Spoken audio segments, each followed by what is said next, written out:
नमस्कार। आजकल भारत में अपने आप को गर्व से हिंदू कहने वालों को असहिष्णु कहा जाता है। क्या सच में हम हिंदू असहिष्णु हैं? आखिर ये असहिष्णुता क्या है? सरल शब्दों में कहा जाए तो अच्छाई को सहन न करने वाला, अच्छे लोगों के साथ बुरा बर्ताव करने वाला, यही होता है ना? क्या सच में हम हिंदू इतने बुरे हैं? आपको सुनकर आश्चर्य होगा कि भारत के 1000 साल के इतिहास में आपको एक भी ऐसी घटना नहीं मिलेगी जो एक भी हिंदू राजा ने या व्यक्ति ने कभी भी किसी भी मुसलमान पर या मुसलमान स्त्री पर अत्याचार या दौर्जन्य किया हो। मगर हर एक मुसलमान राजा के सेना कार्यचरण में हिंदू स्त्रियों पर अत्याचार और बच्चों पर दौर्जन्य एक मामूली सा बात बन गया था। बच्चों पर दौर्जन्य का मतलब बंदी बने बेटियों को बुरे काम में लगाया जाता था और बालकों का पुरुषत्व नाश करके उन्हें हमेशा के लिए गुलाम बनाया जाता था और बंदी बने हिंदू महारानी और स्त्रियों पर पूरी सेना के सामने अत्याचार किया जाता था। 16 बार हारे मोहम्मद गोरी को पृथ्वीराज चौहान ने क्षमा करके छोड़ दिया, मगर आखिर में एक बार जब पृथ्वीराज चौहान हारे तो उनकी धर्मपत्नी संयोगिता पर मोहम्मद गोरी और उनकी सैनिकों ने पूरी सेना के सामने अत्याचार कर दिया। बाद के दिनों में हिंदू स्त्रियों पर ऐसा अत्याचार एक मामूली सा बात बन गया, तो इससे बचने के लिए हिंदू संप्रदाय में बाल्य विवाह और जौहर प्रथा का शुरुआत हुआ। जौहर का मतलब जब उनके महाराजा का युद्ध में हारना निश्चित हो जाता है, तब स्त्रियां अपने मान सम्मान को बचाने के लिए अनेकों स्त्रियों के साथ मिलकर आग में कूद जाती थी। 1303 में हुआ महारानी पद्मावती जी का जौहर भारत का पहला बड़ा जौहर था, जिसमें 16,000 से ज्यादा स्त्रियों ने एक ही दिन में एक ही अग्निकुंड में कूदकर अपना बलिदान दे दिया। इस जौहर ने विश्व को ये संदेश दिया कि भारतीय नारी के लिए मान से बढ़कर कोई भी धर्म नहीं है।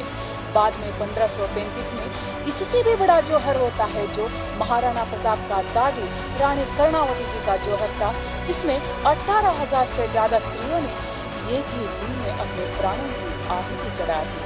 मोहम्मद बिन तुगलक के समय में 1327 में काम्पिली में हुआ जौहर और 1568 में चित्तौड़गढ़ में हुआ जौहर, ऐसे हजारों संख्या में अनगिनत जौहर भारत में हुए हैं। क्या आग में कूदना इतना आसान है? क्योंकि उन दिनों में आजकल की तरह एक या दो बच्चे नहीं होते थे, बहुत सारे बच्चे होते थे। जब उनके पति युद्ध में लड़ते वीर गति को प्राप्त होते थे, उस कठिन समय में अपने परिवार की जिम्मेदारी उठाने के समय में अपने घर, परिवार, बच्चों को, यहाँ तक कि नवजात शिशुओं को सब कुछ छोड़कर हजारों संख्या में स्त्रियां अपने मान सम्मान को बचाने के लिए दृढ़ निश्चय के साथ जौहर के लिए तैयार हो जाती थी। तो इससे आप उन मुसलमान सेना का दौर्जन्य का अंदाजा लगा सकते हैं। शतमानों के बाद भी इन बड़े बड़े जौहर घटे जगह में आज भी स्त्रियों की चित्कार, आक्रंदन हमें सुनाई देता है, तो उन दिनों आग में कूदते समय उन स्त्रियों की यातना, दुख, दर्द, पीड़ा कैसे हुआ होगा, इसका आप अंदाजा लगा सकते हैं। श्री कृष्ण जी कहते हैं कि हमारा कुछ आचरण ही बाद में वही संप्रदाय बनकर बाद में वही धर्म बन जाते हैं। दुर्भाग्य की बात यह है कि मुसलमानों की दौर्जन्य से बचने के लिए शुरू हुई ऐसी प्रथाएं बाद में वही बाल्य विवाह प्रथा और सती सगमन प्रथा बनकर एक समाज की पीड़ा बन गई। ये विपर्यास है। ऐसे ही कुछ घटनाओं से क्रोधित हुए शिवाजी महाराज के सैनिकों ने एक बार नवाब की बहू का अपहरण करके उसे शिवाजी महाराज के सामने पेश किया, ताकि अपने महाराज भी उस स्त्री के साथ ऐसा ही अनुचित व्यवहार करे तो मुसलमानों को सही सबक सिखाया जाएगा। मगर गर्व की बात यह है कि शिवाजी महाराज ने पहले उस नवाब की बहू से क्षमा मांगकर उसे अपनी मां का दर्जा दिया और उसके आने वाले दिनों में कोई संकट न आए, इसीलिए उसे पूरे मान सम्मान और राजमर्यादा के साथ उसे उसके महल में पहुंचाया गया। गांधी जी के नेतृत्व में हुए खिलाफत दंगे के समय में केरल के मोपला मुसलमानों ने एरनाड, वल्लवनाड और कैलिकट, इन तीनों प्रांतों में हिंदुओं को काफिर समझकर मार डालकर स्त्रियों पर अत्याचार करके अपमानित करने वाले दारुण घटनाएं घटी। इस घटना में शोषित हुई स्त्रियों ने अंग्रेजी अफसर लेडी रीडिंग से विनती करते हुए कहा कि सारे तालाब दर्द से तड़पते हुए घायल शरीरों से भर गए हैं। बंधुओं को खोकर बिना आवास और भोजन के हम वन वन भटक रहे हैं। पूजा मंदिरों को ध्वस्त कर दिए गए हैं। अमानवीय मोपला मुसलमानों की दौर्जन्य का वर्णना करना भी असंभव है। उनकी इन बातों से इस घटना का भीकरता को हम समझ सकते हैं। शंकर नायर नामक पत्रकार लिखते हुए कहते हैं कि जिंदा लोगों की चमड़ी निकाली गई या फिर उनके गड्ढे को उन्हीं से खुदवाकर बाद में उन्हें उन्हीं में दफना गया। कहा जाता है कि इस घटना के बाद इन तीनों प्रांतों में शवों का अंतिम संस्कार करने के लिए कोई भी नहीं था, इसलिए इस काम को उन दिनों की अंग्रेजी सरकार को करना पड़ा। ये घटना इतना भीकर और विभत्सता की दुष्ट क्रूर अंग्रेजी सरकार भी थर-थर कांप गया था। दुर्भाग्य की बात यह है कि देश विभाजन के समय में हम हिंदू और हिंदू स्त्रियों पर इस मोपला घटना से भी 1000 गुना ज्यादा दौर्जन्य और अत्याचार हुए हैं।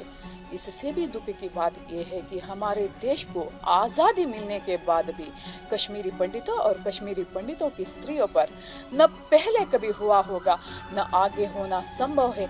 इतने अत्याचार और दौर्जन्य कश्मीरी पंडितों की स्त्रियों पर हर दिन हुए हैं। उनकी रक्त भरी आंसुओं की घटनाओं का वर्णना करने का सामर्थ्य मुझ में नहीं है बंधुओं। फिर भी इन सब का बदला लेने के लिए एक भी हिंदू महाराजा ने या हिंदू संगठनों ने एक भी मुसलमान स्त्री पर अत्याचार किया है, ऐसा भारत के 1000 साल के इतिहास में कहीं भी उल्लेख नहीं है।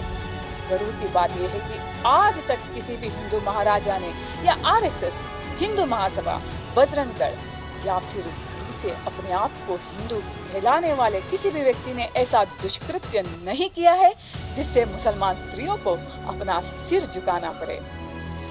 अब बताइए बंधुओं, क्या सच में भारत में मुसलमान असुरक्षित है? क्या हर एक मुसलमान स्त्री को अपना माँ का दर्जा देने वाले हम हिंदू असहिष्णु है? हमारे भारतीय मुसलमानों की खुशी के लिए, हमारी तरक्की के लिए हमें एक स्वतंत्र राष्ट्र ही चाहिए। ऐसे आप लोगों की जिद के लिए, आप लोगों की सुख शांति के लिए, आप लोगों की उन्नति के लिए हमारी माँ भारत भूमि का 3 टुकड़े करने के बाद भी चुपचाप सहन करने वाले क्या हम हिंदू असहिष्णु है? हमारी भारतीय मुसलमानों के लिए पाकिस्तान और बांग्लादेश जैसे 2 बड़े राष्ट्रों को देने के बाद भी वहां जाने के लिए मना करने वाले पाकिस्तान और बांग्लादेश से भी ज्यादा मुसलमानों को फिर से हम भारत में ही रखकर हमसे ज्यादा सुविधाएं आपको देकर, आपसे कोई द्वेष न करते हुए आपको प्यार और इज्जत देने वाले, दिन रात अखंड भारत का सपना सजाने वाले क्या हम हिंदू असहिष्णु हैं? हम जानते हैं बंधुओं कि अगर हम आपस में लड़ते झगड़ते रहेंगे तो हमारा देश दुर्बल होकर नाश हो जाएगा। सच बात तो ये है कि हमारे लिए हमारी मातृभूमि की सुरक्षा से बढ़कर कोई भी धर्म नहीं है। इसीलिए हमें हमारे आपस की दुश्मनी को भूलकर हर पल मातृभूमि की सुरक्षा के लिए एकजुट होकर देश की रक्षा करना चाहिए। कहते हुए फिर मिलेंगे। जय मातृभूमि।